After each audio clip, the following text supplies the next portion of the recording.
বন্ধুরা দেখো, আমি একটু বিউলির ডাল কালকের রান্না করেছিলাম দেখেছো। আর আমি একটু রেখে দিয়েছিলাম ডাল, কারণ হচ্ছে মেয়েটা অনেক দিন ধরে আমার কাছে দই বড়া খেতে চাইছে। এই বিউলির ডাল তার জন্য ভিজিয়ে রেখে দিয়েছিলাম। চলো এটা বেটে নিই চট করে। আর পাশের বাড়িতে কথা বলছে, হয়তো আওয়াজ আসছে। পাশাপাশি বাড়ি থাকলে যা হয়, চলো ফোনে কথা বলছে। চলো এটা আমি মিক্সিতে আগে বেটে নিই। একদিকে বন্ধুরা কড়াইতে রিফাইন তেল বসিয়ে দিয়েছি গরম হতে, আর একদিকে এই যে গরম জল বসিয়ে দিয়েছি। আর এদিকে আমার এই যে ডালটা একদম মিহি করে বাটা হয়ে গেছে। আর এইখানে সামান্য একটু নুন নিয়ে নিয়েছি থালায়। এবার চলুন দেখাচ্ছি কী করি। বন্ধুরা এই জলটার মধ্যে আমি একটু হিং দিয়ে দেবো, আর দেবো না। এদিকে বন্ধুরা ডালটা দেখুন আমি থালার মধ্যে নিয়ে নিয়েছি। এবার এটাকে আমি ভালো করে ফাটিয়ে নিচ্ছি।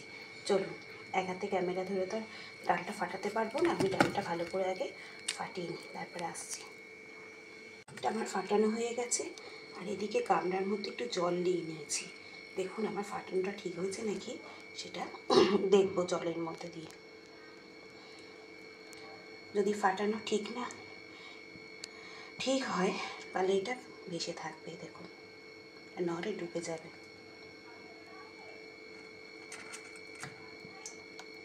দেখুন একদম পারফেক্ট রয়েছে আমার ডালটা ফাটানো। এই দেখুন, চলুন এবার বন্ধুরা এই যে আমি কড়াইতে ছেড়ে দিয়েছি।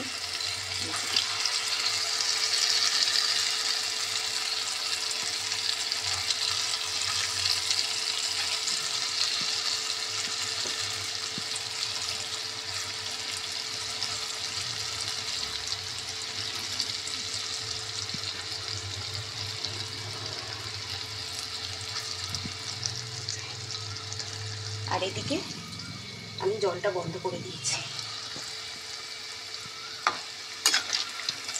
চলুন ভাজাগুলো আগে ভেজে নিই, তারপরে পরের প্রসেসে আসছি। বন্ধুরা দেখো এগুলো একদম ভাজা হয়ে গেছে। এবার আমি তুলে নেব।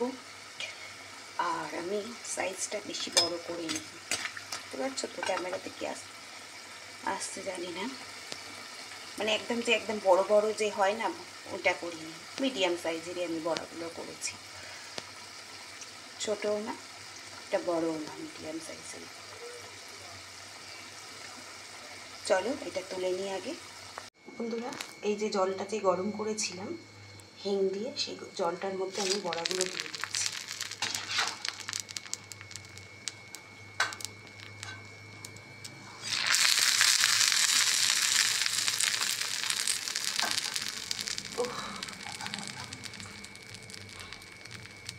আজকে এখনো না কোনো কাজ সারতে পারিনি জানো, রান্না করে এখনো কিচ্ছু করতে পারিনি, তাই হাঁটু হয়ে সব পড়ে রয়েছে।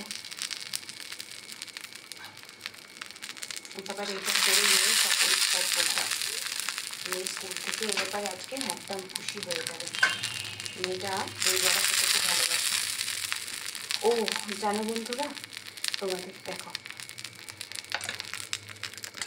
তোমাদের তো বলতেই ভুলে গেছি।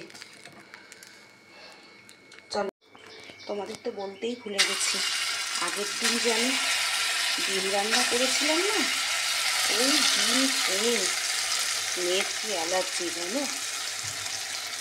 জানি না মেয়েটা আমার আর কোনোদিন খেতে পারবে না।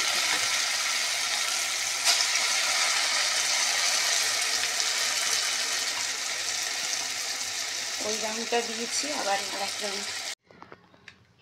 বন্ধুরা এবার আমি এর উপর থেকে একটু গার্নিশ করব। কি করব না, এই যে ধনেপাতার একটু আচার এর মধ্যে দিয়ে দেবো। আর দেবো একটু মিষ্টি তেঁতুলের পাল। আর দেব উপর থেকে ঝুরি ভাজা।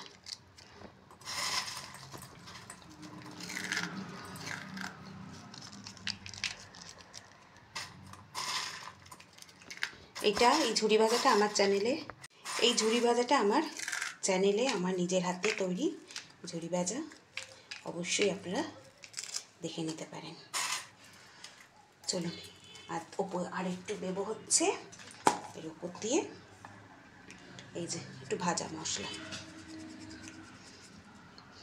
একদম কমপ্লিট হয়ে গেল আমাদের দই বড়া। ভাজা মশলার মধ্যে আমি একটু জিরে আর শুকনো লঙ্কা ভেজে দিয়েছি, আর কিচ্ছু না। চলুন, কেমন লাগলো দই বড়াটা অবশ্যই আমাকে কমেন্ট করে জানাবেন। আজকের মতন এখানেই, টাটা।